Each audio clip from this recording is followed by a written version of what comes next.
Fala galera, tudo certo? Eu sou o professor Wagner Silva, esse é o Ciência 23. No vídeo de hoje nós vamos falar sobre a classificação dos seres vivos, beleza? E para começar, vale a pena a gente dar uma olhada nessa figura aqui bem bonita, em que ela mostra várias formas de vida, certo? Então nós temos aí desde micro-organismos, temos ali uma molécula de DNA, temos aves, felinos, insetos, vários tipos de seres vivos. Então o que seria a biodiversidade? Biodiversidade nada mais é do que a diversidade de formas de vida existentes no nosso planeta. Então a gente está falando desde bactérias, protozoários, seres microscópicos, até seres grandes, como os animais, como a girafa, por exemplo.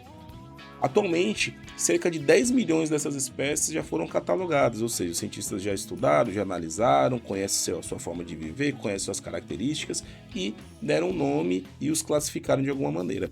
Porém, acredita-se que esse número pode chegar a mais de 100 milhões, né? Algumas não foram descobertas, algumas estão em lugares de difícil acesso e por aí vai. Ok, professor, mas por que estudar biodiversidade? Por que que os cientistas investem tempo em entender como as espécies vivem, onde vivem, o que fazem?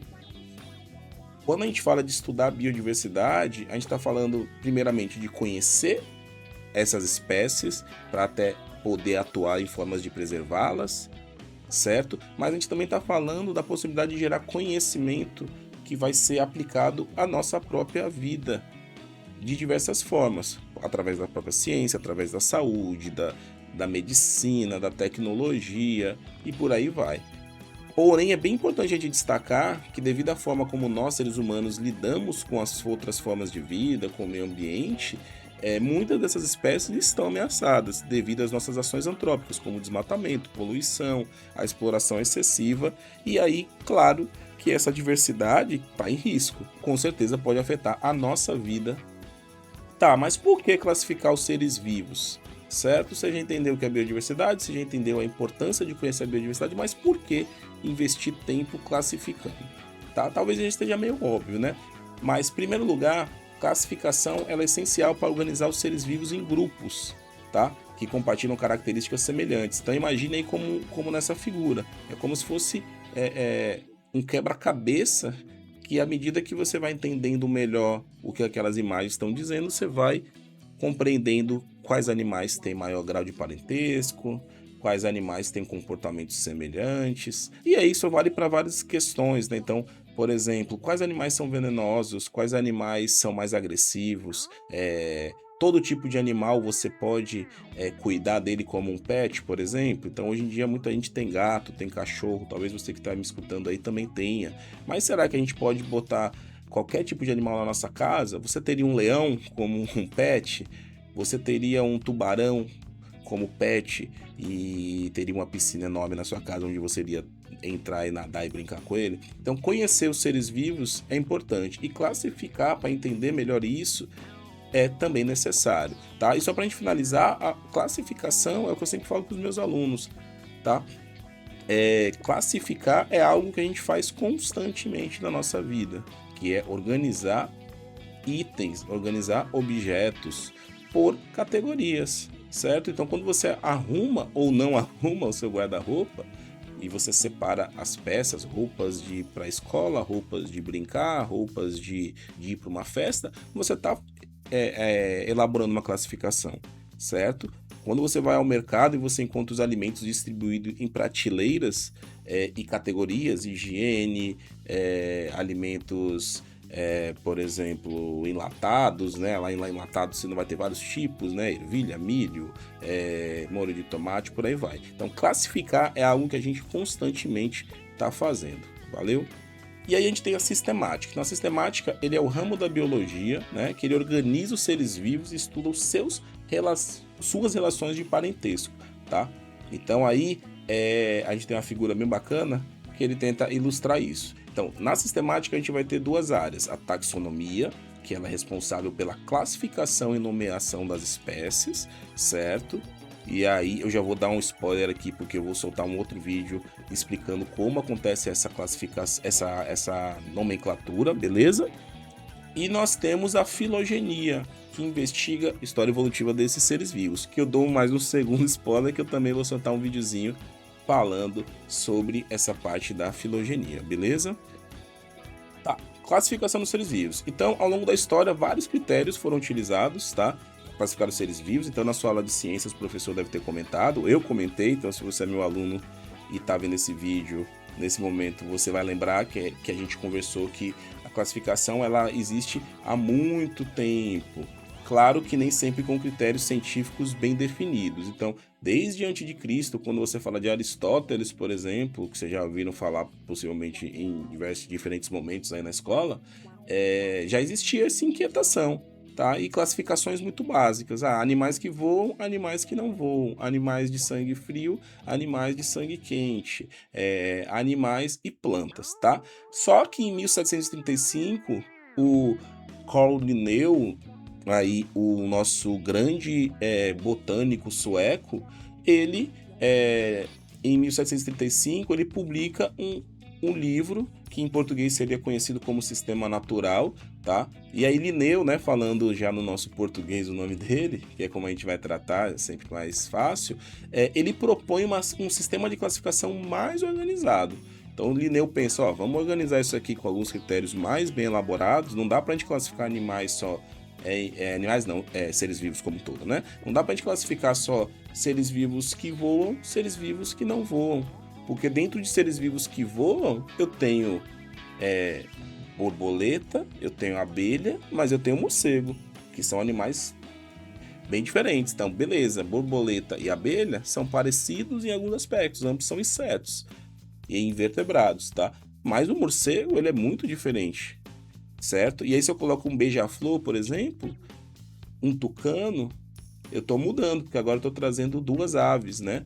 Enquanto que o morcego é um mamífero e os outros dois insetos, né, que eu falei, são insetos invertebrados, tá? Então Linneu, ele é esse carinha que traz essa lucidez e é por isso que até hoje ele é tão respeitado e a gente vai falar bastante dele nos próximos vídeos, certo? Vamos lá. E aí ele propõe uma classificação, né, grupos taxonômicos, e quando você escutar esse nomezinho aí, grupos taxonômicos, ele está falando de categorias. Então repare que ali, reino, filo, classe, ordem, família, gênero, espécie. Tá? Isso é o que ele quer dizer com grupos taxonômicos, são categorias para melhor organizar os seres vivos. Tá? É muito comum a gente ver em avaliações esses grupos taxonômicos. E é muito comum também o aluno ficar desesperado. Professor, meu Deus, como é que eu vou lembrar de tudo? Tá? Eu vou colocar na descrição do vídeo o link de um vídeo de uma pró, né? Que ela fez uma música, fez uma paródia, uma música famosa, inclusive, para explicar como funciona essa hierarquia taxonômica, né? Esse grupo aí. Esse grupo não, essa classificação. E é bom porque você assiste algumas vezes, fica com a música na cabeça e ajuda você a memorizar e na hora da prova pode te ajudar. Confesso que já tive muitos alunos que viram o vídeo e sempre comentam depois, poxa, professor, aquela musiquinha realmente ajudou, tá? Então eu vou deixar lá, né? Porque eu não vou fazer nem cantar nem tocar. Eu sei o meu limite. E aí eu fico aqui com o slide apresentando o vídeo e a pró que toca e canta muito melhor, certamente ela ajuda vocês nesse aspecto, beleza? Tá, vamos voltando aqui. Linneu definiu categorias importantes para classificar os seres vivos, tá? Então uma delas é a espécie, que é a base aí da nossa pirâmide aí que você tá vendo. E espécie, gente, é quando você tem indivíduos, né, com características semelhantes, e aí a gente está falando características, né, principalmente fisiológicas, né, do corpo, mas também com possibilidades, com características reprodutivas compatíveis, ou seja, quando você tem dois indivíduos que conseguem se reproduzir e gerar descendentes férteis, ou seja, quando eu tenho um gato, uma gata, que são gatos, obviamente, eles têm características semelhantes? Tem, né? Então eles conseguem reproduzir e aí eles conseguem ter gatinhos, correto? Isso é uma espécie, tá? Então eu tenho indivíduos da mesma espécie, eu tô falando. O gênero é quando eu agrupo espécies diferentes, mas com características muito próximas. ou em comum. E aí eu gosto sempre de dar o exemplo dos felinos. Então quando eu pego o gato, o tigre, o leão, a onça, a pantera, eles não são parecidos em muitos aspectos, né? Então quando eu pego um gatinho, eu não posso às vezes brincar e dizer, nossa, ele parece uma miniatura de uma onça, por conta de algumas características, alguns traços e por aí vai. E é verdade, né? Parece. É a mesma espécie? Não representam a mesma espécie, mas aparentam ser próximos, né? Eu brinco às vezes com os alunos, falando, são primos, o leão é primo do tigre, é primo da onça, tá? Ou a depender da forma, fala que é irmão, entendeu? Mas não é a mesma espécie, beleza? E aí eu trago um exemplo aqui para ilustrar isso mais claramente, tá? Então os cães são da mesma espécie, que é a espécie Canis lupus, tá? E aí talvez você veja em algum lugar aí Canis lupus familiares, tá? E aí esse é um debate que a gente pode ter em outro momento, que é quando a gente começa a falar de subespécie, tá? Então não seria estranho se você estudando visse na internet, em algum outro, ou por algum outro meio, tá? Mas tá tudo bem, beleza? Tá, então os cães, eles são da espécie Canis lupus, tá?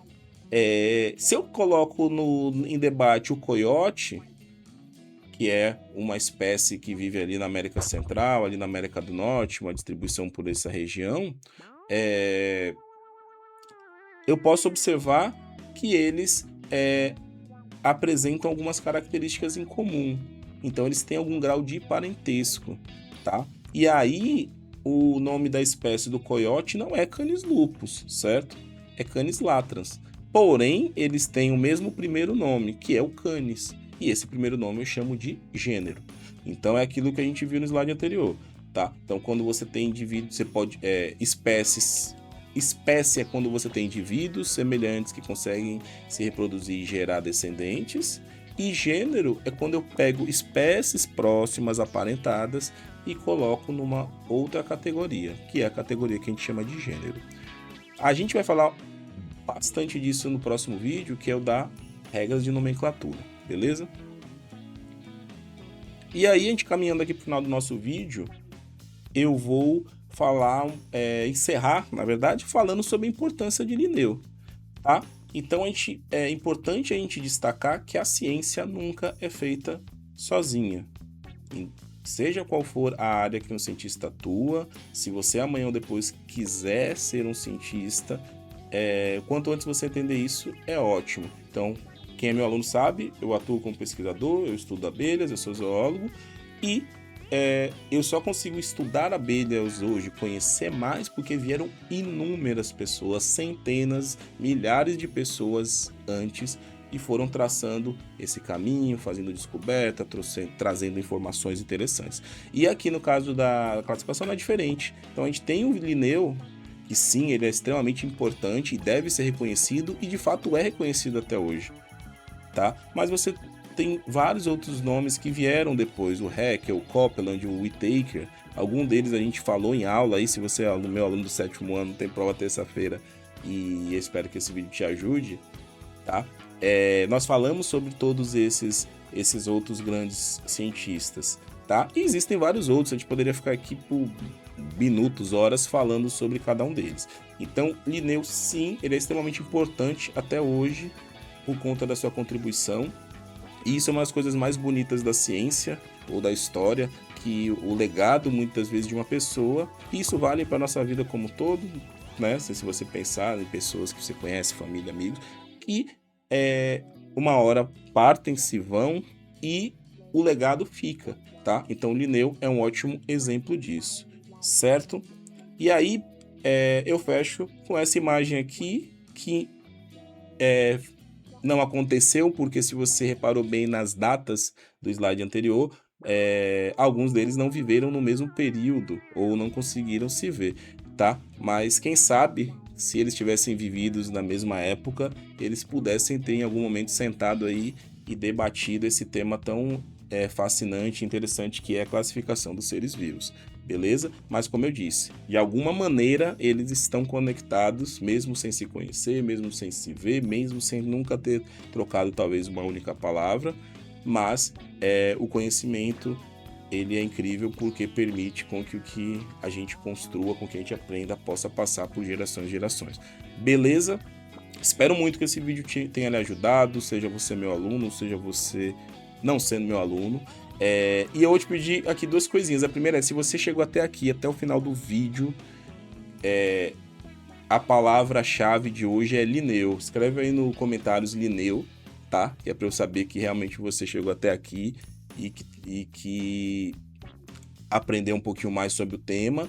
E me diz aí nos comentários se o vídeo foi legal, se você aprendeu um pouco mais, se está mais confiante, se o que é que você gostaria que a gente comentasse aqui do que você está vendo nas aulas de ciências, tá? Esse canal ele é destinado justamente para isso, para eu poder gerar conteúdo para ajudar meus alunos, mas poder ajudar outras pessoas, já que o YouTube está aí, a internet está aí e pode levar essa informação para o mundo afora.